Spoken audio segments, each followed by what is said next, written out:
ماہین سے مل کر وہ بہت خوش ہوئی تھی۔ وہ دونوں پچھلے لان میں بیٹھی باتیں کر رہی تھی۔ وجدان اپنے آفس روم میں اور ارسل اور مریم کے ساتھ مصروف تھا۔ نور، تم پہلے سے کافی بدلی لگ رہی ہو۔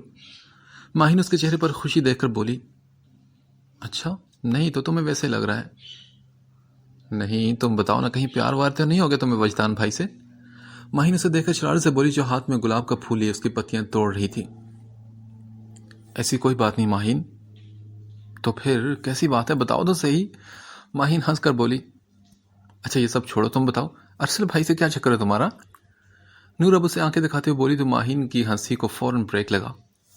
کون سے چکر؟ ایسا کچھ بھی نہیں، سمجھے تم؟ دیکھو اب تم نظریں چرا رہی ہو مجھ سے۔ نور اس کی کلاس لیتے ہوئے بولی۔ نہیں تو میں کیوں نظریں چرانے لگی؟ ماہین اس کی طرف دیکھ کر دھڑلے سے بولی۔ اب تم خود ہی ساری بات بتا رہی ہو یا میں اگلواؤں؟ نور نے اسے دھمکی دی تو ماہین نے اسے شروع سے آخر تک ساری بات بتا دی کہ وہ اسے کب اور کہاں ملا۔ مطلب ارسل بھائی وہی ہیں جس سے تم اس دن ٹکرائی تھی؟ نور کو حیرانگی ہوئی تھی یہ سب جان کر، تو ماہین نے ناک سکوڑتے ہوئے کہا، ہاں نا، وہی ایڈیٹ ہے یہ۔ اچھا، یعنی کہ پیار کرتے ہیں تم سے؟ ہاں، نور نے اسے چھیڑا تو وہ بولی، پیار نہیں، فلرٹ کرتا ہے وہ۔ اچھا، اور تم نے کیا کہا کہ علی تمہارا منگیتر ہے؟ نور نے گھور کر اسے کہا۔ تمہیں پتا ہے اگر حوریہ کو یہ بات پتہ چلی نا تو تمہارے چہرے کا نقشہ بگاڑ دے گی وہ۔ اب کی بار نور نے ہنستے ہوئے کہا، اچھا نا آپ زیادہ ہنسو نہیں، میں نے بس ارسل کو ڈرانے کے لیے کہا تھا۔ اچھا ٹھیک ہے ماہین، ہو جاتا ہے، لیکن تم اداس کیوں لگ رہی ہو یار؟ نور نے اس کے چہرے پر اداسی نوٹ کرتے ہوئے کہا۔ نہیں تو میں نے کیوں اداس ہونا ہے؟ ماہی، کوئی بات ہے تو بتاؤ نا مجھے۔ وہ میں نے یہ پوچھنا تھا کہ کیا نور کیا ارسل اور مریم آپس میں، میرا مطلب کیا وہ دونوں پیار کرتے ہیں ایک دوسرے سے؟ ماہی نے ڈرتے ڈرتے پوچھا۔ نور اس کے بے چینی سمجھ گئی اور تبھی اسے تنگ کرتے ہوئے بولی، ہاں کرتے تو ہیں۔ اچھا ریلی؟ یہ سن کر ماہین کے دل میں اداسی سی پیدا ہوئی تھی جسے وہ سمجھ نہ سکی۔ ہاں لیکن تم اتنا اداس کیوں ہو رہی ماہین؟ تم تو اسے پیار نہیں کرتی نا؟ ہاں بالکل، میں کیوں اداس ہوں گی؟ ہمیں کیا ان فضولوں کی باتیں لے کر بیٹھ کے ہیں؟ ماہین نے بات بدلنی چاہی۔ ہاں بالکل، تم نے اداس کیوں ہونا ہے؟ تم کون سا ارسل بھائی سے پیار کرتی ہو، ہے نا؟ نور نے آنکھ دباتے ہوئے کہا، جس سے وہ بہت کیوٹ لگی۔ اگر وجدان اسے اس حالت میں دیکھ لیتا تو پاگل ہی ہو جاتا۔ نور بکواس مت کرو، میں کیوں پیار کروں گی اسے؟ اگر تم نے یہی باتیں کرنی ہے نا تو میں ابھی چلی جاتی ہوں۔ وہ غصے سے اٹھ کر بولی تو نور بھی فوراً اٹھ کھڑی ہوئی۔ ارے میری جان، مذاق کری تھی نا، چلو اندر چلتے ہیں، کچھ کھاتے ہیں۔ وہ ماہین کو لیے اندر آ گئی تو لنچ کا ٹائم ہو رہا تھا۔ اس نے صوفیہ کو لنچ کا مینیو بتایا اور پھر ذہن میں خیال ہے کہ وجدان نے بھی تو لنچ کرنا ہوگا نا۔ وہ ماہین کو صوفے پر بٹھا کر وجدان کے آفس روم میں چلی گئی اور دروازہ ناک کیا۔ وجدان کی آواز آئی، یس کم ان۔ وہ میں نے لنچ کے لیے کہہ دیا صوفیہ سے، آپ تینوں بھی آ کر لنچ کر لیں۔ وہ ان تینوں کو دیکھ کر بولی تو وجدان کو اس پر بہت پیار آیا کیونکہ اب وہ اس کا بہت خیال رکھتی تھی۔ اوکے بھابھی، ہم آتے ہیں، ارسل نے کہا تو وہ پلٹ کر جانے لگی۔ تبھی وجدان مسکرا کر بولا، بہت فکر ہو رہی ہے میری بیوٹی کی میری، ہے نا؟ نور نے رک کر اسے دیکھا اور پھر بنا کچھ کہے وہاں سے چلی گئی۔ لگتا ہے تمہاری بیوٹی کو تم سے پیار ہو چکا ہے، ارسل نے مسکرا کر کہا تو وجدان نے گھور کر اسے دیکھا۔ اوہ سوری، میرا مطلب نور بھابھی کو۔ اب کی بار وہ ہنس کر بولا، اچھا چلو پہلے لنچ کر لیتے ہیں۔ وجدان ان دونوں کو کہہ کر خود بھی اٹھ کر لنچ کے لیے چلا گیا۔ نور اور ماہین ڈائننگ ٹیبل پر بیٹھی تھی جب وہ تینوں وہاں آئے۔ وجدان کے پیچھے آتے ارسل کو دیکھ کر وہ حیران ہوئی کہ یہ یہاں کیا کر رہا ہے، اور یہی ہار ارسل کا بھی تھا۔ وجدان بھائی، مجھے لگا آپ اکیلے ہوں گے، وہ ارسل کو دیکھ کر جتاتی ہوئی نظر سے بولی۔ مریم نے اسے سلام کیا جس کا ماہین نے بے دلی سے جواب دیا۔ ماہین کی بات پر وجدان نے مسکرا کر اسے دیکھا، شاید وہ ارسل اور ماہین کے بارے میں سب سمجھ گیا تھا۔ ماہین تم آتی رہا کرو کیونکہ تمہارے آنے سے میرے بیوٹی کے چہرے پر رونق آ جاتی ہے، وہ نور کو دیکھ کر محبت سے بولا تو ماہین بھی مسکرا اٹھی۔ تبھی ارسل نے ماہین سے کہا، ماہین یہ جوس کا گلاس پکڑانا مجھے۔ مگر ماہین نے اس کی بات کو نظر انداز کر دیا تو ارسل نے ایک بار پھر کہا، ماہین یہ پکڑانا مجھے۔ ماہین نے غصے سے کہا، تم مریم سے کہو نا، میرا مطلب مریم تمہارے قریب ہے تو تم اسے کہو نا وہ تمہیں پکڑا دے۔ مریم سمجھ گئی کہ ماہین ارسل سے بات نہیں کرنا چاہتی، تبھی مسکرا کر اس سے جوس کا گلاس ارسل کو پکڑا دیا۔ وجدان کھانا کم اور نور کو زیادہ دیکھ رہا تھا۔ نور اس کی نظروں سے کنفیوز ہو رہی تھی۔ بھائی کیا کر رہے ہو؟ تمہاری اپنی بیوی ہے، ابھی کھانا کھا لو، بعد میں جی بھر کے دیکھ لینا۔ ارسل نے مسکراہٹ دباتے ہوئے وجدان کو لقمہ دیا۔ تمہاری زبان کچھ زیادہ نہیں چل رہی؟ وہ اسے گھور کر بولا تو ارسل ہنسنے لگا۔ میں تو تمہارے لیے فکر مند ہوں تاکہ تم ٹھیک سے کھانا کھا لو۔ وجدان بھائی کچھ لوگوں کی زبان ویسے ہی بہت تیز چلتی ہے، اور وہ بھی بنا پیٹرول کے۔ ماہین نے بات کہی۔ ہاں ماہین صحیح تو کہہ رہی ہو تم، وہ ارسل کو دیکھتے ہوئے ماہین سے مخاطب تھا۔ آپ سب لوگ بہت باتیں کریں، خاموشی سے کھانا کھائیں، بڑے پاپا کہتے ہیں کہ کھاتے وقت زیادہ بولنا نہیں چاہیے۔ نور نے سب سے کہا تو وجدان نے بھی سر ہلاتے ہوئے کہا اوکے میڈم۔ پھر سبھی نے خاموشی سے کھانا کھایا۔ ماہین تھوڑی دیر مزید بیٹھی اور لنچ کے بعد وہ تینوں دوبارہ کام میں مصروف ہو گئے تھے۔ مریم صبیحہ بیگم کے یوں اچانک پر آنے پر حیران تھی۔ انہوں نے مریم سے اس کے گھر کا ایڈریس مانگا اور آ گئی تھی۔ مسز کشف عنایہ کی ماما ان سے خوش دلی سے ملی تھی۔ مریم بیٹا تمہیں میرا یوں اچانک آنا برا تو نہیں لگا نا؟ صبیحہ بیگم نے اس سے پوچھا تو وہ بولی ارے نہیں آنٹی، مجھے تو بہت اچھا لگا۔ مجھے بھی بہت اچھا لگا۔ مسز صبیحہ میں ذرا چائے لے کر آتی ہوں۔ وہ اٹھ کر چلی گئی تو صبیحہ نے کہا مریم میں تم سے ایک بات کرنا چاہتی ہوں۔ وہ بات یہ ہے کہ تم مجھے بہت اچھی لگتی ہو۔ میں نے تمہاری آنکھوں میں اپنی نہال کے لیے بہت محبت دیکھی ہے، اور مجھے شروع سے ہی اپنی بیٹی کے لیے ایک ایسی لڑکی پسند تھی جو شانہ بشانہ اس کے ساتھ چلے، جو بہادر ہو، اس نور جیسی بالکل نہ ہو۔ وہ مریم سے صاف گوئی میں بولی تو وہ حیران رہ گئی۔ وہ اپنی ہی بھانجی کی برائی کر رہی تھی۔ مریم کیا تم نہال کے دل سے نور کی محبت کو نکال سکتی ہو؟ میں جانتی ہوں صرف تم ہی ہو وہ جو اسے خوش رکھ سکتی ہے۔ بولو مریم، تم میرا کہنا مانو گی نا؟ وہ کافی آس اور امید کے ساتھ مریم سے پوچھنے لگی۔ آنٹی یہ سب میں سمجھی نہیں۔ وہ سمجھ نہیں پا رہی تھی کہ یوں اچانک کیا کہے۔ اس کے دل کی مراد بر آئی تھی۔ ہاں مریم بولو، تم میرے نہال سے شادی کرو گی نا؟ ان کی بات پر مریم نے مسکرا کر ہاں میں سر ہلایا تو وہ اسے گلے لگا کر بولی خوش رہو تم ہمیشہ۔ لیکن آنٹی وہ نہال وہ تو نہیں مانے گا شادی کے لیے۔ ارے چھوڑو تم اس کی فکر مت کرو، میں اس کی ماں ہوں، اسے منا کر ہی رہوں گی۔ وہ مریم کی پریشانی دور کرتے ہوئے بولی تو مریم نے کہا چلے ٹھیک ہے پھر۔ تبھی مسز کشف چائے کی ٹرالی لے کر آئی۔ صبیحہ کافی دیر بیٹھی رہی۔ عنایہ بھی ہاسپٹل سے واپس آ گئی تھی اور وہ بھی ان سے خوش ہو کر ملی تھی۔ مریم کے دل سے تو ایک بوجھ ہٹ گیا تھا۔ صبیحہ نے خود ہی اس کے دل کی بات کہی تھی، یعنی وہ خود ہی نہال کو منا لے گی۔ میڈم سر نے کہا کہ یہ ڈریس پہن کر تیار ہو جائیں، کہیں جانا ہے۔ رات کا وقت تھا جب صوفیہ اس کے پاس آئی۔ ایک ڈریس دے کر چلی گئی تو نور نے حیرانگی سے وہ ڈریس دیکھا۔ وہ اسکن کلر کا فل سلیو والا میکسی گاؤن تھا جو کافی خوبصورت تھا۔ نور کو ایسے ڈریسز پہننے کا بہت شوق تھا۔ وہ حیران ہوئی کہ آخر وجدان اسے کہاں لے کر جانا چاہتا ہے، اور وہ بھی اس وقت۔ مگر پھر وہ تیار ہو کر نیچے آئی تو وجدان اسے کہیں نظر نہ آیا۔ صوفیہ سر کہاں ہے؟ میم وہ تو باہر گاڑی میں آپ کا ویٹ کر رہے ہیں، ویسے بہت پیاری لگ رہی ہیں آپ۔ صوفیہ اس کی تعریف کرتے ہوئے بولی تو نور نے اس کا شکریہ ادا کیا اور پھر کنفیوز ہوتی باہر آئی جہاں وجدان کا رخ گاڑی کی طرف تھا۔ نور چلتی ہوئی گاڑی تک آ کر پہنچی۔ آہٹ کی آواز سن کر وہ پلٹا۔ بلیک پینٹ کوٹ کے ساتھ اسکن شرٹ پہنے وہ بھی بہت ہینڈسم لگ رہا تھا۔ کہاں جانا ہے؟ نور نے اپنی پلکیں جھکی ہوئی پلکیں اٹھا کر اس سے پوچھا۔ بیوٹیفل، اتنی پیاری کیوں ہو تم؟ وہ محبت سے اسے باہوں میں بھیج کر بولا تو نور بوکھلا گئی۔ چلو آؤ میرے ساتھ، تمہارے لیے ایک سرپرائز ہے، وہ اس سے الگ ہوتے ہوئے بولا اور اسے لے گاڑی میں بیٹھا اور گاڑی سٹارٹ کر دی، جبکہ نور حیران تھی کہ آج پہلی بار وہ دونوں کہیں جا رہے تھے۔ رات کا اندھیرا ہر سو چھایا تھا، چاند کی روشنی بہت بھلی لگ رہی تھی اور ستارے ان دونوں کے ساتھ ساتھ سفر کر رہے تھے۔ تقریباً آدھے گھنٹے کے بعد وہ گاڑی ایک بڑے سے مال کے آگے آ کر رکی۔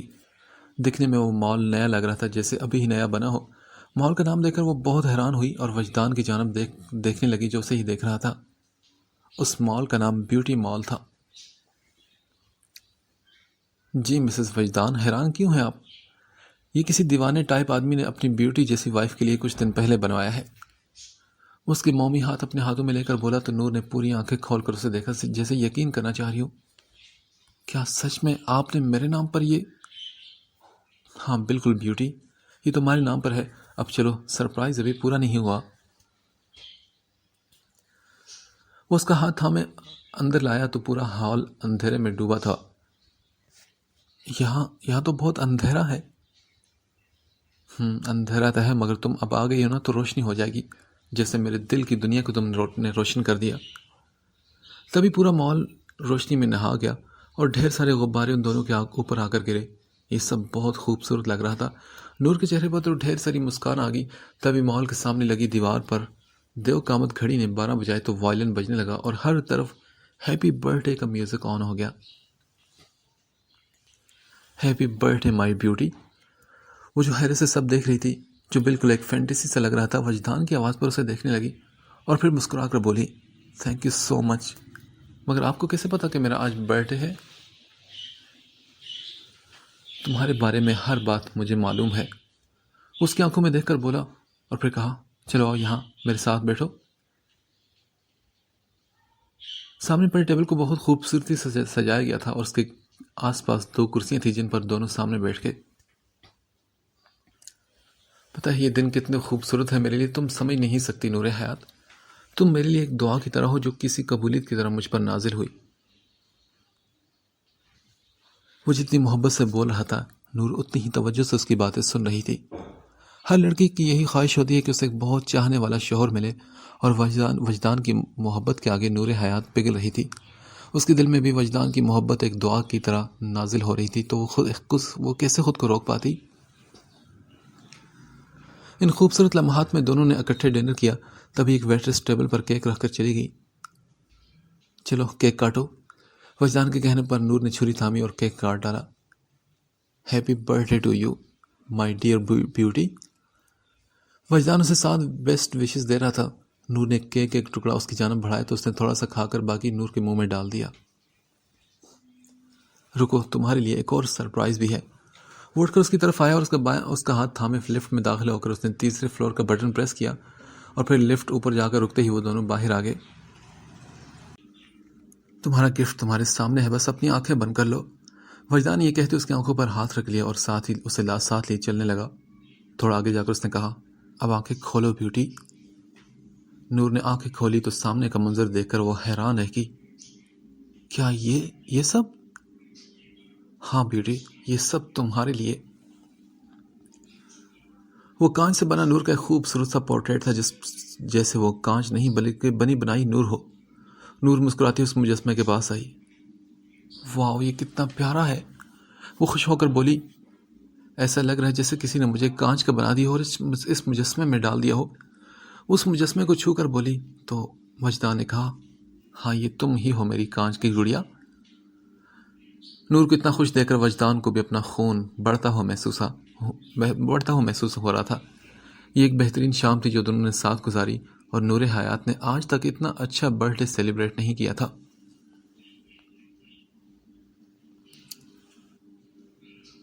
آج سنڈے کا دن تھا اور سبھی لاؤنج میں بیٹھے چائے پی رہے تھے. تبھی سبیحہ نے نہال سے پوچھا، نہال میں نے تم سے کچھ پوچھا تھا کسی بارے میں؟ مستقیم صاحب بھی حیران ہو کر پوچھنے لگے، کیا بات ہے، کیا پوچھا تھا آپ نے؟ وہ نہال کی ایک فرینڈ ہے مریم، مجھے بہت اچھی لگتی ہے اور میں چاہتی ہوں کہ ان دونوں کی شادی ہو جائے. سبیحہ بیگم نے مسکرا کر کہا، مریم؟ ہاں وہ لڑکی تو مجھے بھی بہت اچھی لگی. صدف بیگم کو بھی خیال پسند آیا تھا. مگر ماما، میں نے آپ سے کہا تھا نا کہ میں نے شادی نہیں کرنی. نہال تنگ آ کر بولا تو مستقیم صاحب نے سبیحہ سے پوچھا، ویسے تم کیا سوچے بیٹھی ہو؟ بس کیا بتاؤں مستقیم، آپ جب اس سے ملیں گے تو آپ کو بھی بہت اچھی لگے گی. میں تو 2-3 بار اس سے مل چکی ہوں. وہ تو اس بات پر بھی راضی ہے، بس نہال کو منانا ہے، پھر آپ ان دونوں کی شادی کر دیں گے. سبیحہ بیگم تو سب کچھ طے کیے بیٹھی تھی. ماما مجھے سمجھ نہیں آ رہی کہ کیا وہ دنیا کی آخری لڑکی ہے جو آپ میرے پیچھے پڑ گئی ہیں اس سے شادی کروانے کے لیے؟ نہال نے پھر پوچھا تو وہ بولی، ہاں بالکل، کیونکہ مجھے بہت پسند ہے اس لیے، اور تمہاری پسند کو میں اچھے سے جانتی ہوں. نور اب شادی شدہ ہے اس لیے بھول جاؤ اسے. وہ غصے سے بولی، کیسی باتیں کری سبیحہ، اور نور کو بیچ میں مت لایا کرو. نہال اگر راضی نہیں تو کچھ دن رک جاؤ. مستقیم صاحب نے انہیں ٹوکا. تبھی نہال بیزار ہوتا اٹھ کر اپنے کمرے میں چلا گیا. آپ کیوں نہیں سمجھتے مستقیم، میں اپنی بیٹی کی خوشیاں دیکھنا چاہتی ہوں. وہ دکھ سے بولی. نہال کے ساتھ اریبہ کی بھی رخصتی کرنی ہے. وہ نور سے بڑی ہے اور ابھی تک اس کی رخصتی نہیں ہوئی. اچھا ٹھیک ہے، تم فکر مت کرو، نہال کو تھوڑا ٹائم دو، سب ٹھیک ہو جائے گا. وہ انہیں سمجھا کر بولے. تبھی صدف نے بیگم نے کہا. بھائی سب ٹھیک کہہ رہے ہیں آپا، تھوڑا سا صبر کر لو. ماما آپ کو نہال بھائی اور اریبہ کی بہت فکر ہے، اور میری کوئی فکر ہی نہیں جو بچپن سے منگنی شدہ ہے. علی مسکین چہرہ بنا کر بولا. تو مستقیم صاحب نے مسکرا کر اسے کہا. پہلے تم اپنے پاؤں پر کھڑے تو ہو جاؤ. پاؤں پر ہی تو کھڑا ہوتا ہوں روز، کون سا میں ہاتھوں پر کھڑا ہوتا ہوں. علی ہنستے ہوئے کہا. تبھی حوریہ مسکراتے ہوئے وہاں چلی آئی. حوریہ کو دیکھتے ہوئے علی کی ہارٹ بیٹ مس ہوئی تھی. وہ سب سے مل رہی تھی. ہم نہ کہاں ہیں اور باقی سب لوگ؟ سبیرہ نے پوچھا تو وہ بولی. ماما تو مصروف ہیں، اس لیے میں ڈرائیور کے ساتھ آ گئی تھی. ڈرائیور کے ساتھ کیوں آئی؟ مجھے کال کر لیتی، میں آ جاتا. میرا مطلب آج نہال بھائی گھر ہیں تو. علی نے گڑبڑا کر وضاحت دی. تم نے آنے میں جتنی دیر کرنی تھی نا، اس سے اچھا تھا کہ میں خود آ گئی. حوریہ سے گھور کر دیکھتے ہوئے اریبہ سے باتیں کرنے لگ گئی.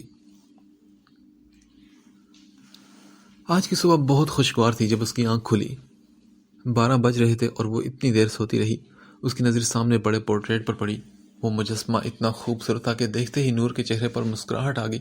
وجدان ابھی تک سو رہا تھا. سوتے وقت بھی اس کے چہرے پر مسکان تھی جو کہ صرف نور حیات کی وجہ سے تھی. اس نے اپنا موبائل اٹھایا تو کافی سارے میسیجز تھے. حوریہ، علی، اریبہ، ماہین سب کی برتھ ڈے وشز آئی تھی. میسیجز پڑھ کر وہ مسکرائی اور پھر فریش ہونے کے لیے چلی گئی. جب وہ باہر آئی تو وجدان کمرے میں نہیں تھا. البتہ وہاں سارے گلاب کے بکے موجود تھے اور وہ مسکراتے ہوئے پھولوں تک آئی. سارے پھول وائٹ اور ریڈ کلر کے تھے. شاید یہ دونوں رنگ وجدان کے فیورٹ تھے. پھول سائڈ پر رکھ کر وہ آئینے کے سامنے کھڑی ہو کر برش کرنے لگی. بال بنا کر اس نے برش رکھا ہی تھا کہ کسی نے اس کے بالوں میں کچھ اٹکایا. آئینے میں اس نے دیکھا تو وجدان پیچھے کھڑا مسکرا رہا تھا. اس نے ریڈ کلر کا ایک گلاب نور کے بالوں میں دائیں جنم لگایا تھا جس سے وہ مزید حسین لگ رہی تھی. کیا یہ سب آپ نے کیا ہے؟ وہ مڑ کر پوچھنے لگی تو وجدان نے کہا. جی بالکل. بھلا اور کسی میں اتنی ہمت ہو سکتی ہے کیا؟ وہ مسکرا کر بولا تو نور نے اس کی مسکراہٹ کو غور سے دیکھا. اس کی مسکراہٹ بہت پیاری تھی.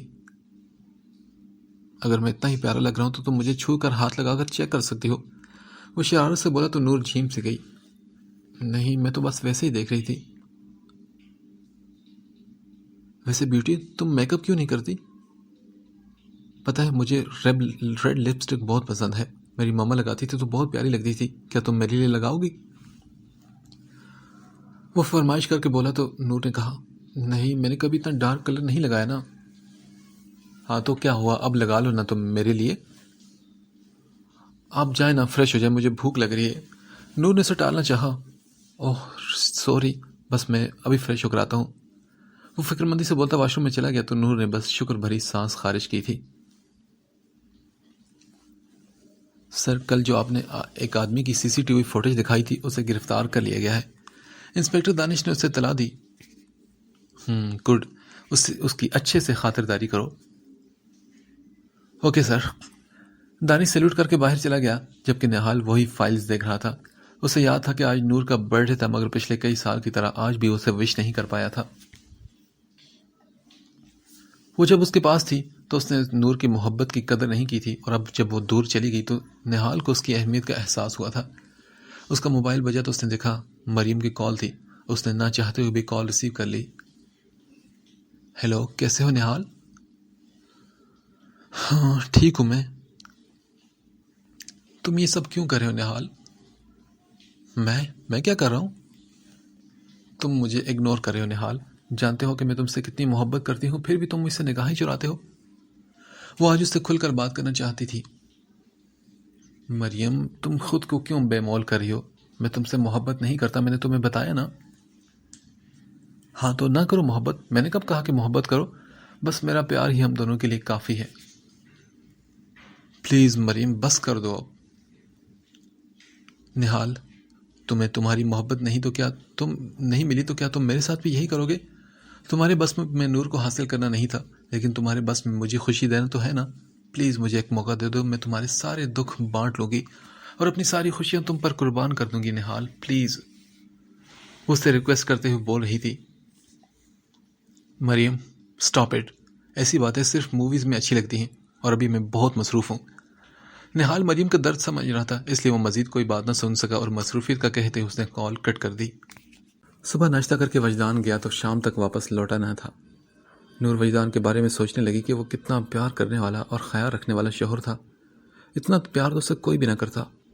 وہ نہال سے محبت کرتی تھی، اگر اس کی شادی نہال سے ہوتی تو کیا کبھی وہ نور سے اتنا پیار کرتا جتنا وجدان کرتا تھا؟ نور نے سوچا کہ شاید نہال کبھی اتنا پیار نہ کرتا۔ وہ وجدان اور نہال کا موازنہ کرنے لگی تو وجدان کا پلڑا اسے بھاری نظر آیا۔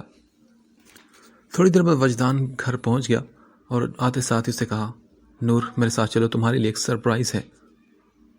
کیا؟ پھر سے ایک اور سرپرائز؟ نور حیران ہوئی کہ اب نہ جانے کون سا سرپرائز ہوگا۔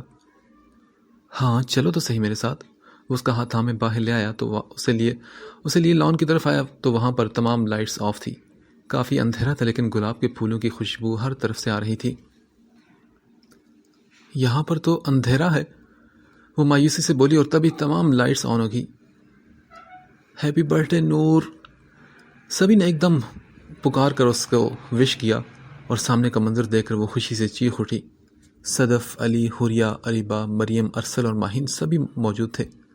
لان کو بہت خوبصورتی سے ڈیکوریٹ کیا گیا تھا اور وہ سب اس کی برتھ ڈے انجوائے کرنے کے لیے آئے تھے۔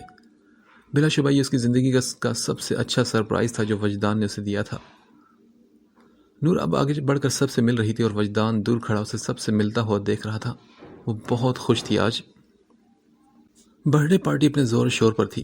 علی حوریہ کے ساتھ ہنسی مذاق میں لگا تھا جبکہ ماہین ایک سائڈ پہ اداس سی کھڑی تھی جب ارسل اس کے پاس آیا اور علی اور حوریہ کی طرف اشارہ کر کے بولا، دیکھو تمہارا منگیتر اس لڑکی سے کس طرح ہنس ہنس کر باتیں کر رہا ہے۔ ہاں تو تمہیں سے کیا، میرا منگیتر تو مجھے کوئی مسئلہ نہیں، تم جاؤ اپنی گرل فرینڈ کو سنبھالو۔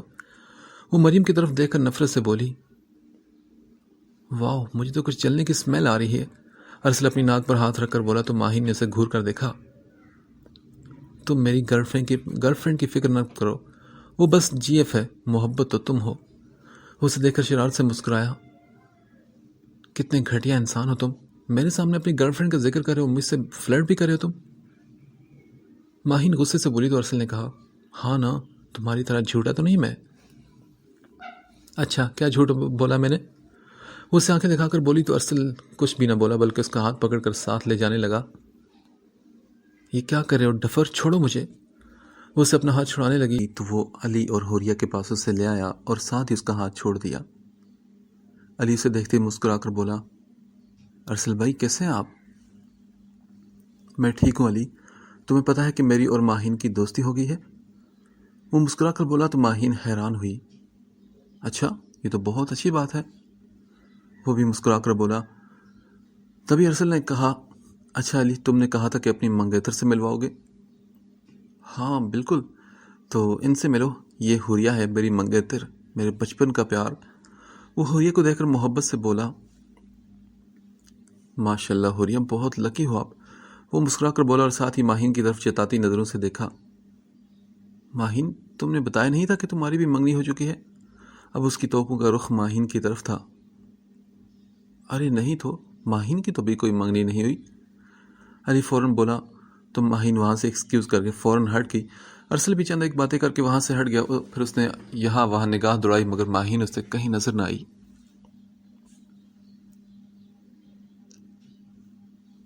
میری بچی اب ماما سے ناراض تو نہیں ہو نا؟ صدف نے نور سے پوچھا تو وہ بولی، نہیں ماما میں آپ سے ناراض نہیں ہوں۔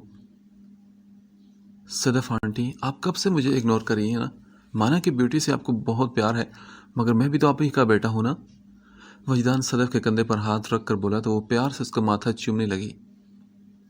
ہاں مجھے تم سے بھی بہت پیار ہے عمر، وہ محبت سے بولی۔ اور یہ آج کی ایک بہترین شام تھی جو نور نے سب کے ساتھ گزاری تھی۔ تھوڑی دیر بعد وہ سب اس سے ملتے چلے گئے۔ ارسل ماہین سے بات کرنا چاہتا تھا لیکن آج وہ اسے بہت اداس لگ رہی تھی، اس لیے اسے کوئی بات نہ کر پایا اور وہ ایسے ہی چلی گئی۔ میں نے تم سے کہا تھا کہ اسلحے کے 4 ٹرک میرے گودام پر پہنچ جانے چاہیے، اب تک پہنچے کیوں نہیں؟ وجدان قہر بھری نظروں سے صدیقی کو دیکھ کر پوچھنے لگا، میں بھجوا چکا ہوں لیول، مجھے نہیں معلوم کہ وہ ٹرک کہاں گئے، بلکہ میرے 2 آدمی بھی لاپتہ ہو گئے ہیں، ایک ڈرائیور اور دوسرا ٹھیکے والا۔ وہ ڈر ڈر کر بولا تھا، وہ جانتا تھا کہ سامنے بیٹھا شخص بہت عجیب ہے، ایک پل میں اس کا موڈ بدلتا ہے اور وہ سب تباہ کر دیتا ہے۔ غلام بخش، پتہ کرو یہ سچ بول رہا ہے کہ نہیں؟ وجدان نے پاس کھڑے غلام بخش سے کہا تو وہ فوراً بولا، جی سر، بہتر۔ اور تمہارے پاس 2 دن ہیں، مجھے میرا مال مل جانا چاہیے، ورنہ خود ہی بتا دینا کہ کس طریقے سے تم مرنا پسند کرو گے۔ وہ غصے سے دھاڑتا ہوا صدیقی کے آفس سے باہر نکل گیا۔ سر، مجھے لگتا ہے کہ وہ سچ بول رہا ہے۔ غلام بخش اس کے ساتھ چلتا ہوا بولا، نہیں، تم ایک بار پھر چیک کرو۔ وہ گاڑی میں بیٹھتا ہوا بولا تو ڈرائیور نے گاڑی سٹارٹ کر دی۔ وجدان کو آج کافی کام تھے، سو وہ آج سارے کام نمٹانا چاہتا تھا۔ ابھی اسے یہاں سے آفس جانا تھا اور اس کے بعد اپنے گودام بھی جانا تھا۔ اس نے نور حیات کو کال ملائی تو تیسری بیل پر فون اٹھا لیا گیا۔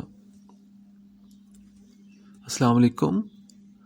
نور کی پیاری سی آواز جیسے ہی ابری تو پل بھر میں اس کا موڈ اچھا ہو گیا۔ وعلیکم السلام، کیسی ہو بیوٹی؟ میں ٹھیک ہوں، آپ کیسے ہیں؟ میں تو تم سے بات کر کے بالکل ٹھیک ہو جاتا ہوں۔ اس کے جواب میں نور خاموش رہی تو وجدان نے پوچھا، کیا کر رہی ہو تم؟ کچھ نہیں، ویسے بیٹھی ہوں۔ بور تو نہیں ہو رہی تم؟ وہ فکر مندی سے بولا تو نور نے کہا، نہیں تو وہ دراصل… ہاں بولو، کچھ کہنا چاہتی ہو تم؟ وجدان کو اس کے انداز سے لگا جیسے وہ کچھ کہنا چاہتی ہو پر کہہ نہ پا رہی ہو، تبھی وہ دھیرے سے بولی، جی کچھ کہنا تھا میں نے۔ ہاں تو کہو نا۔ کیا میں آپ کی اسٹڈی روم میں جا سکتی ہوں؟ وہ ڈرتے ڈرتے پوچھ رہی تھی۔ اسٹڈی روم کا سن کر وہ چونکا، کیونکہ وہاں اس کے سب سے اہم ڈاکومنٹس پڑے ہوئے تھے، لیکن وہ اپنی بیوٹی کا انکار نہیں کر سکتا تھا۔ ہاں چلی جاؤ، الماری میں جو میرا لاکر ہے اس میں اسٹڈی روم کی کیز پڑی ہے۔ وہ نور کو کیز کا بتا کر بولا، اوہ تھینک یو سو مچ، دراصل میں بور ہو رہی تھی اور کوئی کتاب پڑھنا چاہتی تھی نا۔ وہ ایک دم خوش ہو کر بولی تو وجدان کے لیے دنیا کی سب سے اہم چیز نور حیات کی خوشی تھی۔ بس ایسے ہی خوش رہا کرو میری بیوٹی۔ وہ مسکرا کر بولا،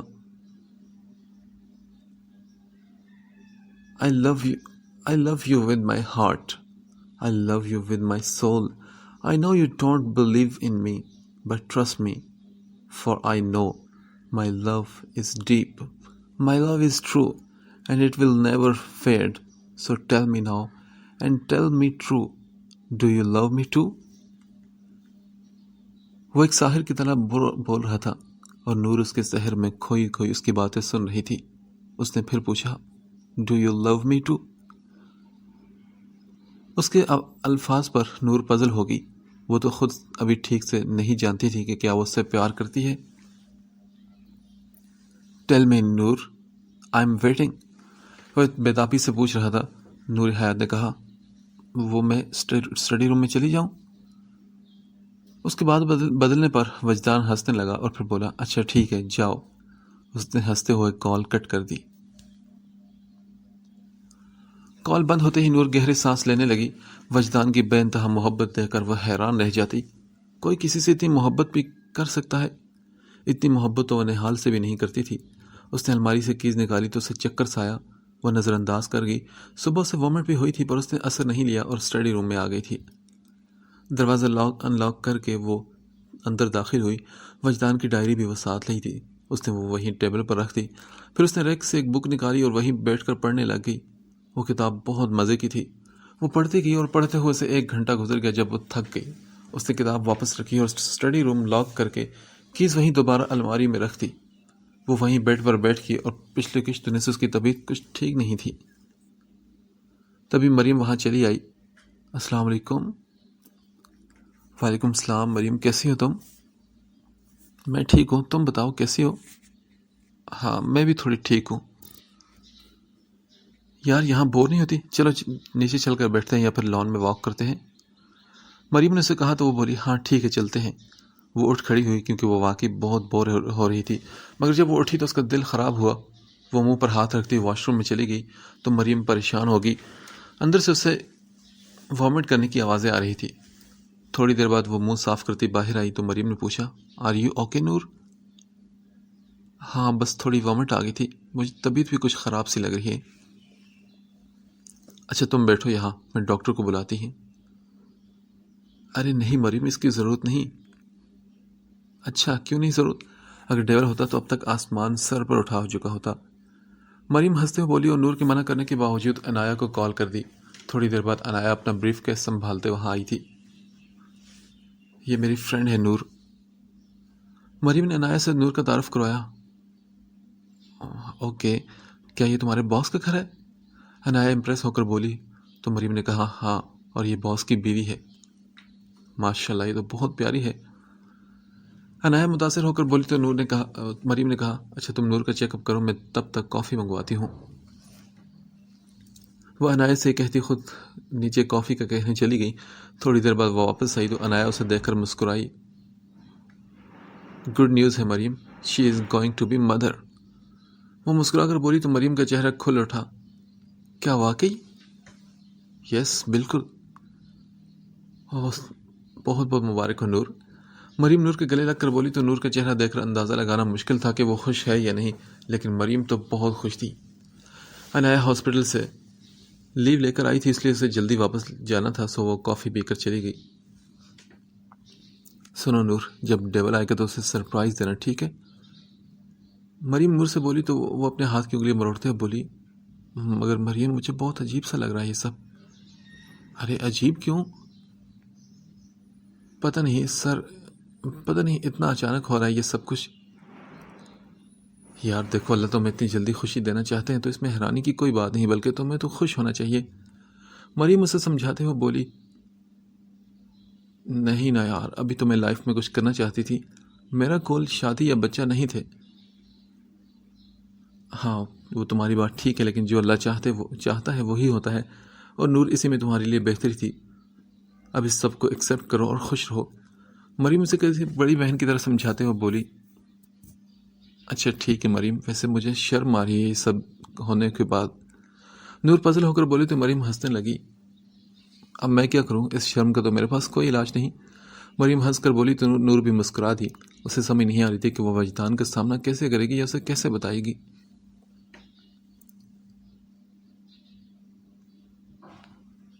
سنو زینی، اس کے انداز گفتگو دیکھو اچھی طرح، کسی کو معلوم نہیں ہونا چاہیے کہ تم زینی ہو یا نور۔ بینڈا سے نور کی ایک ویڈیو دکھا رہی تھی جس میں وہ ماہین سے باتیں کر رہی تھی۔ وہ پچھلے ایک ہفتے سے کافی پریکٹس کر چکی تھی۔ اب تم پریکٹس کرو، میں آتی ہوں، بینڈا سے کہتی خود باہر چلی گئی۔ تو زینی نے کہا بہت جلد میں آ رہی ہوں وجدان، تمہیں اس نور سے نہیں بلکہ مجھ سے محبت کرنی ہوگی۔ وہ اپنے خیالات میں وجدان سے باتیں کر رہی تھی۔ اگر سیدھی طریقے سے مجھے محبت نہیں ملی تو میں ہر دوسرا طریقہ آزماؤں گی۔ صبر سے مجھے کچھ نہیں ملا، اب میں مزید انتظار نہیں کروں گی، وہ انتہائی نفرت بھرے لہجے میں خود سے کہہ رہی تھی۔ آج وہ کافی لیٹ ہو گیا تھا، 11 بجے وہ گھر لوٹا تھا۔ اس کے آنے سے پہلے ہی نور سو چکی تھی۔ اسے ابھی تھوڑا کام مزید کرنا تھا، اس لیے وہ اپنی اسٹڈی روم میں چلا گیا اور کام کرنے لگا۔ آج خیریت تو ہے کہ ڈیول اپنی بیوٹی کو چھوڑ کر کام میں مصروف ہے؟ ارسل اسٹڈی روم میں داخل ہوتا ہوا بولا تو وجدان نے غصے سے کہا ارسل، میں نے تمہیں کتنی بار کہا ہے کہ وہ بیوٹی صرف میرے لیے ہے۔ اچھا میرے بھائی، جانتا ہوں، ایسے ناراض مت ہوا کر، وہ میرے لیے بہت محترم ہے، بھابھی اور بہن بھی ہے۔ وہ مصلحت سے بولا اور اس کے سامنے بیٹھ کے تو وجدان کو یہ سن کر کافی حوصلہ ہوا۔ ویسے یہ ماہین کے ساتھ تمہارا کیا مسئلہ ہے؟ کافی فلیٹ ہو جاتے اس کے سامنے۔ وجدان نے اس سے پوچھا۔ ہاں تو پیار ہو گیا تمہارے بھائی کو اس سے؟ کیا سچ میں؟ ماہین سے؟ وجدان نے پوچھا تو وہ بولا ہاں بالکل، مجھے وہ بہت اچھی لگتی ہے اور نور بھابھی کی بیسٹی بھی ہے۔ اچھا چلو گڈ لک، وجدان اس کا کندھا تھپکتا بولا تھا۔ اچھا میٹنگ کیسے رہی آج؟ ارسل نے اسے سنجیدگی سے پوچھا تو وہ بولا اچھی تھی، ہو گئی، اور تم نے وہ کام کر دیا جو میں نے کہا تھا؟ ہاں ڈیول، کام تو ہو گیا تھا۔ اوکے گڈ، اب ہمیں آگے بڑھنا ہے۔ وجدان اپنا لیپ ٹاپ نکال کر بولا، ٹھیک ہے تم سارا ڈیٹا ریڈی رکھنا، میں کل کام شروع کر دوں گا۔ ارسل جمائی لیتے ہوئے بولا، اب میں چلتا ہوں، مجھے بہت نیند آ رہی ہے۔ وہ اٹھ کر بولا تو وجدان نے کہا، اوکے گڈ نائٹ۔ مستقیم آپ میرے ساتھ پھر چل رہے ہیں نا مریم کے گھر؟ سبیہ نے مستقیم سے کہا جو ٹی وی دیکھنے میں مگن تھے۔ خیریت تو ہے؟ انہوں نے حیران ہو کر پوچھا تو وہ بولی، جی میں چاہتی ہوں کہ ان سے رشتے کی بات کر لیں، آپ ان سے مل بھی لینا نا۔ مگر تم اتنی جلدی میں کیوں ہو؟ پہلے نہال کو تو منا لو۔ اوہ وہ مان جائے گا، میں چاہتی ہوں کہ جلدی سے اس کی شادی ہو جائے، مریم اسے بہت خوش رکھے گی۔ بیگم ایک بار پہلے تم نہال سے پوچھ لو، ایسا نہ ہو کہ وہ نہ مانے اور ہم رشتہ لینے پہنچ جائیں۔ مستقیم صاحب نے کہا تو وہ بولی، اچھا ٹھیک ہے نا، میں نہال سے آج بات کر لوں گی، بس آپ چلنے کے لیے ہاں تو کریں۔ اوکے، مگر نہال سے پہلے بات کر لو پھر میں چلوں گا۔ وہ ٹی وی کا والیوم تیز کر کے بولے، یعنی کہ اب انہیں مزید بات نہیں کرنی تھی۔ زینی اتنے دنوں سے کہاں تھی تم؟ کتنا مس کیا میں نے تمہیں۔ براک زینی سے بولا، تھوڑی دیر پہلے ہی زینی نے براک کو میسج کر کے باسفورس برج کے پاس بلایا تھا۔ براک میں تم سے ایک ضروری بات کرنا چاہتی ہوں۔ ہاں کہو نا۔ براک تمہیں یاد ہے نا کہ تم نے کہا تھا کہ اگر میں اس رشتے کو قبول نہ کر پائی تو تم مجھے آزاد کر دو گے؟ ہاں بالکل، میں نے کہا تھا۔ براک کے دل میں کچھ ٹوٹا تھا کیونکہ وہ نہیں چاہتا تھا کہ زینی آگے کچھ ایسا کہے جو وہ سننا نہیں چاہتا تھا۔ تو براک آج میں اس لیے آئی ہوں تاکہ تم ہمیشہ کے لیے مجھے اس رشتے سے آزاد کر دو۔ میں تمہارا دل توڑنا نہیں چاہتی۔ زینی تم یہ کیا کہہ رہی ہو؟ بھلا کوئی اپنی زندگی کو کیسے آزاد کر سکتا ہے؟ پلیز براک، مجھے وجدان کو حاصل کرنے کا ایک موقع ملا ہے اور میں یہ کھونا نہیں چاہتی، لیکن اس سے پہلے میں تم سے معافی مانگنا چاہتی ہوں کیونکہ میں نے تمہارا دل توڑا ہے۔ وہ براک سے بولی تو براک نے دکھ سے پوچھا، کیا یہ تمہارا آخری فیصلہ ہے زینی؟ ہاں بالکل۔ ٹھیک ہے زینی، تم آج سے آزاد ہو، لیکن ایک دوست ہونے کے ناطے میں تمہیں یہی کہوں گا کہ اسے بھول جاؤ۔ براک نے دل پر پتھر رکھ کر اپنا فیصلہ سنایا تو وہ بولی، اب میں اسے بھول نہیں سکتی کیونکہ میں نے بہت صبر کر لیا۔ ٹھیک ہے زینی، میں تمہاری خوشی کے لیے دعا کروں گا، لیکن اگر تم ناکام ہو جاؤ تو میں تمہیں وہیں ملوں گا جہاں تم مجھے چھوڑ کر جا رہی ہو۔ براک نے محبت سے اس کا ہاتھ تھام کر کہا، نہیں براک، تم بہت اچھے ہو، تمہیں مجھ سے بھی اچھی لڑکی ملے گی۔ زینی نے مسکرا کر کہا تو براک بھی زبردستی مسکرایا، پھر اسے زینی الوداع کرتی چلی گئی جبکہ براک دھندلی آنکھوں سے یہ منظر دیکھنے لگا۔ نہال بیٹا، ہم کل جا رہے ہیں مریم کی طرف تمہارے رشتے کی بات کرنے۔ وہ نہال کے پاس بیٹھ کر بولی، واٹ از دس ماما، آخر سے آپ سمجھتی کیوں نہیں؟ وہ حیرانی سے بولا، بس کر دو نہال، کبھی اپنی ماں کی بات بھی سن لیا کرو۔ مگر ماں مجھے ابھی شادی نہیں کرنی نا، میں نے آپ کو بتایا تو ہے۔ تو پھر کب کرنی ہے تم نے؟ جب بوڑھے ہو جاؤ گے تب؟ وہ غصے سے بولی تو نہال چپ ہو گیا۔ دیکھو نہال، میں تمہاری ماں ہوں، کبھی تمہارا برا نہیں چاہوں گی، پلیز میری بات مان لو میری جان۔ اس سے منت کر کے بولی، ماما پلیز آپ مجھے مجبور مت کریں۔ بیٹا میں مجبور نہیں کر رہی، بس میں اب تمہارا بسا ہوا گھر دیکھنا چاہتی ہوں۔ نہ جانے کتنی زندگی ہے میری، میں اپنی اولاد کی خوشیاں دینا چاہتی ہوں۔ وہ جذبات سے نم آواز میں بولی، مام میں آپ کو ہرٹ نہیں کرنا چاہتا، لیکن ابھی بھی شادی بھی نہیں کرنا چاہتا۔ تبھی اس کے آگے ہاتھ جوڑ کر بولی، دیکھو بیٹا میرے جڑے ہوئے ہاتھوں کو دیکھ کر پلیز ہاں کر دو تم۔ مام یہ کیا کر رہی ہیں آپ، پلیز۔ وہ فوراً ان کے ہاتھ تھام کر بولا، تو پھر مان جاؤ نا پلیز۔ مام اچھا ٹھیک ہے، وہ بے دلی سے بولا تو سبیہ بیگم نے کہا، میں قربان جاؤں، میں جانتی تھی کہ تم میرا کہا کبھی ٹال نہیں سکتے۔ وہ اس کا ماتھا چوم کر بولی تو وہ خاموش رہا۔ پھر سبیہ بیگم اٹھ کر چلی گئی تو وہ اپنے اور مریم کے رشتے کے متعلق سوچنے لگا۔ مریم ڈیول کے لیے کام کرتی تھی تو یقیناً اس کے پاس کافی ثبوت ہوں گے، اس کے ساتھ مل کر وہ ڈیول کے خلاف کارروائی کر سکتا تھا۔ وہ تصویر کا دوسرا پہلو دیکھنے لگا اور سوچنے لگا کہ کیا مریم اس سب میں اس کا ساتھ دے گی؟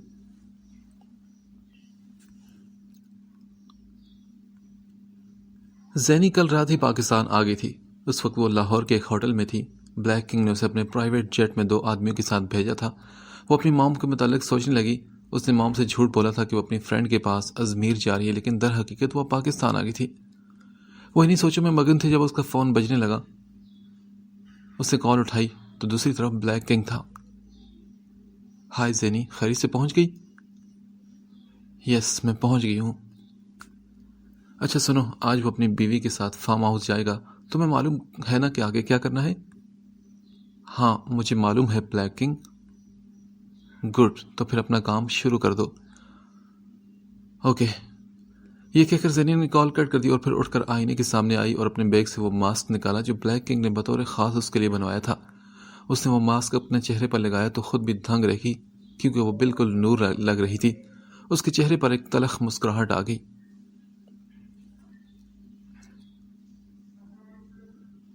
اور کتنا سوگی بیوٹی، اٹھ جاؤ نا۔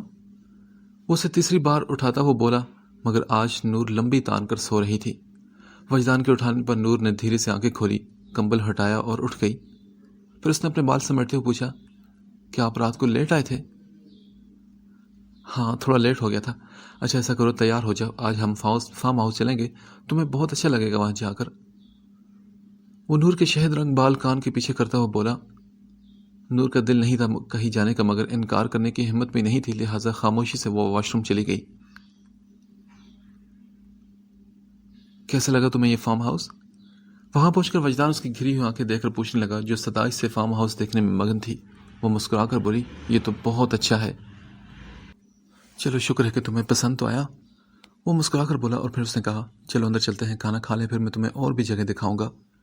وہ اس کا ہاتھ تھامے اندر لے گیا۔ وہ کافی بڑا فارم ہاؤس تھا۔ یہاں ایک سوئمنگ پول بھی تھا اور پچھلی سائڈ پر اعلیٰ قسم کے نسلی گھوڑے بھی رکھے گئے تھے۔ نور کو تو ویسے ہی گھڑ سواری کا بڑا شوق تھا۔ غلام بخش، آس پاس نظر رکھو، کوئی گڑبڑ نہیں ہونی چاہیے۔ کھانے کے دوران وہ فون پر غلام بخش کو ہدایات دیتے ہوئے بولا تھا۔ آج پہلی بار ایسا ہوا تھا جب غلام بخش اس کے ساتھ نہیں آیا تھا۔ وجدان نے ہی اسے منع کر دیا تھا، ورنہ وہ ہمیشہ اس کے ساتھ ہوتا تھا۔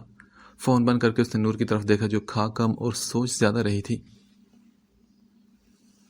کیا ہوا بیوٹی، کیا سوچ رہی ہو تم؟ وجدان نے اس کے ہاتھ پر اپنا ہاتھ رکھ کر پوچھا۔ ایک پل کو تو نور نے سوچا کہ اسے بتا دے، لیکن ایک جھجک تھی جو اس کے آڑے آ رہی تھی۔ کچھ نہیں، میں سوچ رہی تھی کہ اتنی پیاری جگہ کی تصویریں کیسے بناؤں، میرا فون تو گھر رہ گیا۔ نور نے بات بدلی۔ ہاں تو کوئی بات نہیں، تمہارے ہسبینڈ کا فون کس کام کا؟ وہ مسکرا کر بولا۔ پھر کھانا کھا کر وہ دونوں فری ہوئے تو وجدان اسے لیے پچھلی سائڈ پر آئے جہاں 4-5 گھوڑے بندے تھے اور ملازم ان کی دیکھ بھال میں مگن تھے۔ واہ، یہ تو بہت پیارا ہے۔ نور ایک سفید گھوڑے کے پاس آ کر بولی۔ ہاں بیوٹی، مگر تم سے پیارا کوئی نہیں۔ وجدان نے اس کی طرف دیکھتے ہوئے مسکرا کر کہا، آپ مجھ سے اتنی محبت کرتے ہیں، اگر میں مر گئی تو؟ نور نے نہ جانے کیا سوچ کر یہ بات کہی، مگر وجدان کو لگا کہ وہ اگلی سانس نہیں لے سکے گا۔ وہ ایک دم اٹھ کھڑا ہوا اور کھڑکی کے پاس آ کر کھڑکی کھول دی۔ نور حیرانگی سے اٹھی اور اس کے پاس آ کر بولی، کیا ہوا؟ آج ایسی بات کر دی ہے، مگر پلیز آئندہ ایسا مت کہنا، تم میرے لیے حیات ہو، یعنی زندگی۔ وہ اسے خود میں سموئے کہہ رہا تھا اور نور کو پہلی بار وجدان کی آواز میں ایک ڈر سا لگا تھا، جس سے وہ خوف زدہ ہو کہ اگر نور کو کچھ ہو گیا تو؟ اس سے آگے وہ کچھ بھی سوچ نہیں سکتا تھا۔ مجھے کیا ہونا ہے؟ آپ میرے ساتھ ہیں نا، تو مجھے کچھ بھی نہیں ہوگا۔ وہ اس سے الگ ہو کر بولی، جب کوئی شخص آپ کو اپنی جان سے زیادہ محبت دے تو اس سے محبت کیسے نہ ہو؟ اور نور بھی اس وقت وجدان کے لیے ایسے ہی محبت محسوس کر رہی تھی۔ اور یہ ایک بہت ہی بہترین شام نور نے وہاں گزاری تھی، مگر وہ نہیں جانتی تھی کہ آنے والے وقت میں ایک مصیبت اس کی منتظر بھی ہے۔ ابھی تھوڑی دیر پہلے مسز کشر نے اسے نہال کی ماما کے آنے کی اطلاع دی تھی کہ وہ کوئی ضروری بات کرنے آنا چاہتی ہیں۔ مریم حیران تھی کہ کیا بات ہو سکتی ہے، کیا نہال مان گیا ہوگا؟ وہ اسی کشمکش میں تھی۔ وجدان نے اس کے ذمہ کام لگایا تھا اور فی الحال مریم کو وہ کرنے جانا تھا۔ وہ تیار ہو کر نکلنے لگی جب پیچھے سے مسز کشف نے اسے پکارا، ارے بیٹا کہاں جا رہی ہو تم؟ مسز صبیحہ بس آتی ہی ہوں گی۔ آنٹی مجھے ایک بہت ضروری کام سے جانا ہوگا مجھے. لیکن بیٹا وہ مہمان. آنٹی میں جلدی آ جاؤں گی. اپنا بیگ تھامتی یہ کہہ کر وہ باہر نکل گئی. تھوڑی دیر میں صبیحہ اور مستقیم آ گئے. عنایہ ہاسپٹل میں تھی اور مریم ابھی تک نہیں آئی تھی. تیمور صاحب بھی آج گھر پر موجود تھے. تبھی صبیحہ بیگم نے بات شروع کی. بھائی صاحب اور مسز کشف، دراصل آج ہم ایک ضروری بات کرنے آئے ہیں. جی بولے نا. تیمور صاحب نے کہا. دیکھیں مستقیم اور میرے آنے کا مقصد یہ تھا کہ ہمیں مریم بہت پسند ہے اور ہم اپنے بیٹے نہال کے لیے اس کا رشتہ مانگنے آئے ہیں. صبیحہ نے ایک نظر مستقیم کو دیکھ کر کہا. اوہ تو یہ بات ہے. لیکن دیکھیں ہم مریم سے پوچھے بغیر کوئی فیصلہ نہیں کر سکتے. اس کے پیرنٹس ابھی نہیں، وہ اب میچور ہیں اور ہم چاہتے ہیں کہ وہ اپنا فیصلہ خود کرے. تیمور صاحب نے کہا تو صبیحہ بیگم بولی. جی بالکل آپ ٹھیک کہہ رہے ہیں، اور ہم ایک بار آپ کے بیٹے نہال سے بھی ملنا چاہیں گے. تیمور صاحب نے ایک اور شرط رکھی. جی وہ مل لے گا آپ سے. ویسے مریم نظر نہیں آ رہی. جیسے انہوں نے مریم کا ذکر کیا تبھی مریم دروازے سے داخل ہوگی. مسز کشف نے اسے دیکھتے ہوئے مسکرا کر کہا. لے مریم بھی آ گئی. پھر وہ مستقیم اور صبیحہ بیگم سے ملی. مستقیم صاحب کو مریم اچھی لگی تھی. مریم بیٹے یہ لوگ آپ کا رشتہ لینے آئے ہیں اپنے بیٹے نہال کے لیے، کیا تمہیں منظور ہے؟ تیمور صاحب نے ڈائریکٹ مریم سے پوچھا. وہ کافی کانفیڈنٹ لڑکی تھی لیکن اس وقت وہ خود کو بالکل مشرقی لڑکی تصور کر رہی تھی. اس نے اپنا سر جھکا کر کہا. جی ٹھیک ہے انکل. چلیں مبارک ہو آپ کو. مسز کشف نے صبیحہ بیگم کو دیکھتے ہوئے کہا. مریم کی طرف سے تو رشتہ پکا ہے لیکن میں پھر بھی ایک بار نہال سے ملنا چاہوں گا. تیمور صاحب نے کہا تو صبیحہ بیگم خوشی سے بولی. ٹھیک ہے بھائی صاحب، آپ کا جب دل چاہے آ جائیے گا. پھر وہ باقی باتیں طے کرنے لگے. مریم کو تو بہت خوشی تھی. یہ سب اچانک ہوا اور اب نہال سے ملنا باقی تھا. وہ منتظر تھی کہ سب ٹھیک ہو جائے گا اور نہال کے دل میں اس کے لیے محبت پیدا ہو ہی جائے گی.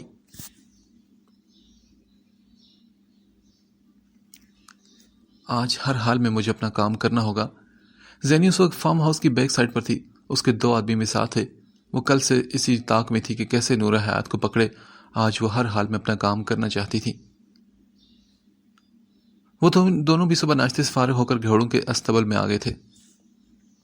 نور نے وجدان سے پوچھا. ہم گھر کب جائیں گے؟ کیوں، کیا تمہارا دل یہاں پر نہیں لگ رہا؟ وجدان نے اس کے نرم روئی جیسے گال پر ہاتھ رکھتے ہوئے پوچھا. تو وہ مسکرا کر بولی. نہیں یہاں تو مجھے بہت اچھا لگ رہا ہے. اچھا ٹھیک ہے، شام کو واپس چلے جائیں گے کیونکہ میں وہ بات جاننے کے لیے بہت ایکسائٹڈ ہوں جو میری بیوٹی مجھے بتانے والی ہے. وہ ایکسائٹمنٹ میں بولا تو نور نے بے اختیار پل کے جھپکائی تھی کیونکہ ابھی تک اس نے اپنی پریگننسی کی خبر اسے نہیں دی تھی. چلو نور آؤ ہارس رائڈنگ کرتے ہیں. وجدان نے اس کی جھکی پلکیں دیکھ کر کہا. نور نے ہاں میں سر ہلایا اور پھر وہ دونوں جنگل کی طرف چلے گئے. وجدان میں اپنے گھوڑے کی رسی خود تھام لوں گی، بھاگے گا تو نہیں نا؟ نور نے اسے پوچھا تو وجدان نے کہا ہاں یہ لو، بھاگتا نہیں. وجدان نے اسے رسی تھما دی تو نور نے کہا کیا ہم ریس لگائیں؟ نہیں آج میرا دل نہیں، ویسے ہی جنگل میں واک کرنے چلتے ہیں. نور کی طبیعت خراب تھی تبھی اس نے منع کر دیا تو اس نے اس کا ہاتھ تھام کر کہا چلو پھر چلتے ہیں. پھر وہ دونوں جنگل کی طرف چل پڑے. بیوٹی پتہ ہے مجھے نہیں معلوم تھا کہ تم میری زندگی میں آؤ گی اور میری زندگی جنت سے بھی زیادہ خوبصورت ہو جائے گی. وہ محبت سے بولا تو نور نے بات بدلتے ہوئے کہا یہ جگہ کتنی پیاری ہے نا؟ ہاں جگہ تو پیاری ہے لیکن تم سے کم ہے. کہ میں آپ کو اتنی پیاری لگتی ہوں؟ نور نے چلتے اسے پوچھا تو وہ بھرپور شدت سے بولا ہاں بلکہ اس سے بھی زیادہ. چلیں پھر ایک گیم کھیلتے ہیں. نور کو شرارت سوجی تھی. اس نے وجدان سے کہا تو وہ بولا گیم؟ سیریسلی؟ ہاں نا بہت مزہ آئے گا، آپ ہاں تو کرے. چلو ٹھیک ہے تمہارے لیے گیم بھی کھیل لیتا ہوں. کرنا کیا ہے ویسے؟ کرنا یہ ہے کہ میں یہاں پر چھپوں گی اور آپ نے مجھے ڈھونڈنا ہے. وہ مسکرا کر بولی تو وجدان نے کہا اوکے جلدی کرو پھر چھپ جاؤ. ایسے نہیں نا، آپ پہلے آنکھیں بند کر کے اس درخت کے پیچھے چھپ جائیں. پھر نور نے اسے ہدایت دی تو وہ سر ہلاتا اس درخت کے پیچھے چلا گیا اور اپنی آنکھیں بند کر لی. اب آپ 20 تک کاؤنٹیں کریں تب تک میں چھپ لیتی ہوں. نور نے اونچی آواز میں کہا اور چھپنے کے لیے جگہ ڈھونڈنے لگی مگر وہ نہیں جانتی تھی کہ یہ گیم کھیل کر وہ دشمن کی راہ ہموار کر رہی ہے. وہ وجدان سے کافی دور ایک گھنے درخت کی اوٹ میں گئی اور مسکرانے لگی۔ وجدان اسے ڈھونڈنے میں کتنا وقت لگائے گا یہ وہ سوچ رہی تھی، تبھی کسی نے اس کے سر کے پچھلے حصے میں ایک ڈنڈا مارا۔ اندھیرا اس کی آنکھوں کے آگے چھا گیا اور وہ چیخ بھی نہ سکی، کیونکہ اسے مارنے والے نے اس کے منہ پر ہاتھ رکھ دیا تھا۔ وہ بڑی مشکل سے ہی پلٹی تھی، مگر اپنے سامنے وہ ہو بہو اپنی شکل کی لڑکی کو دیکھ کر دھنگ رہی۔ درد کی شدت سے وہ چلا بھی نہ پائی اور گر کر بے ہوش ہو گئی۔ بیوٹی، کہاں چھپی ہو تم؟ وجدان کی کھلتی ہوئی آواز آئی، لیکن اس کی بیوی بے ہوش ہو چکی تھی۔ زینی نے اپنے آدمی کو اشارہ کر تو کہا، جلدی سے اسے لے کر جاؤ۔ جیسے وہ وہاں سے اسے لے کر گئے تو وہ فوراً خود باہر آ کر وجدان کی طرف بھاگ گئی، جو دوسری طرف منہ کی نور کو آوازیں دے رہا تھا۔ وہ بھاگتی ہوئی آئی اور اسے لپٹ گئی تو وجدان ایک دم حیران ہوا اور پلٹ کر دیکھا تو نور حیات اسے مسکرا کر دیکھ رہی تھی۔ اتنی جلدی باہر آ گئی تم؟ وہ مسکرا کر بولا تو نور حیات بولی، میں آپ سے دور نہیں رہ سکتی نا، اس لیے۔ زینو اس کی آنکھوں میں دیکھ کر بولی تھی اور کتنے عرصے بعد اسے وہ یوں قریب سے دیکھ رہی تھی۔ وہ خوش ہو کر بولا، کیا واقعی؟ ہاں بالکل، زینی نے مسکرا کر کہا تو وجدان نے بے اختیار سے گلے لگا لیا۔ زینی اس کی قربت میں سکون محسوس کر رہی تھی۔ وہ بالکل نور جیسے لباس میں ملبوس تھی اور کوئی بھی پہچان نہیں سکتا تھا کہ یہ زینی ہے، یہ نور۔ چلو اب واپس چلتے ہیں، شام کو گھر کے لیے بھی نکلنا ہے۔ وہ اس کا ہاتھ تھامے واپس چل پڑا۔ زینی نے پلٹ کر واپس جانے کا اشارہ دیا۔ جب وہ دونوں چلے گئے تو زینی کے آدمی نے نور کو اٹھایا اور دور کھڑے اپنے پرائیویٹ جیٹ میں سوار ہو گئے۔ نور کو لے کر وہ ترکی کی طرف روانہ ہو گئے تھے اور نور اپنی قسمت سے انجان اس وقت بے ہوش پڑی تھی۔